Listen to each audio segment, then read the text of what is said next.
Presidenti serb Aleksandar Vučić ka reaguar me tone të ashpra ndaj raportimeve të mediave ndërkombëtare që u lidhen ato me skandalin e njohur si Safari i snajperëve, një skemë dyshuar gjatë viteve të luftës në Bosnjë, ku shtetas të huaj të pasuar supozohet të paguanin forcat serbe për të qelluar ndaj civilëve në zonën e rrethuar të Sarajevës.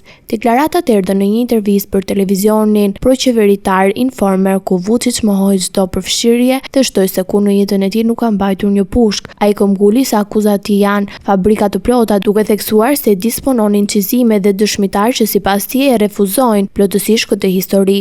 Vučić rrëfeu se në kohën ku përmendet në raportime kishte qenë pra një ekipi televiziv dhe se objekti që është interpretuar si armë në fakt ishte vetëm tripodi i kameramanit. Pretendimet fillestare u publikuan nga gazetari investigativ kroat Domagoj Margetić, i cili tha se ka dorëzuar në prokurorinë e Milanos dokumenta që sipas tij provojnë se Vučić ka marrë pjesë ose ka ndihmuar në organizimin e turizmit të vdekjes. Këto informacione janë raportuar nga disa media të mëdha ndërkombëtare, përfshirë The Guardian dhe Daily Mail. Në reagimin e tij, Vučić njoftoi se do të nisë procesin gjyqësor kundër mediave që kanë publikuar raportimet, duke e shprehur se beson se dëmshpërblimet që mund të fitojë kapin miliona euro. Presidenti serb e cilësoi këtë çështje si një sulm politik, ndërsa pretendime si aq absurde sa ndihen të gjithë.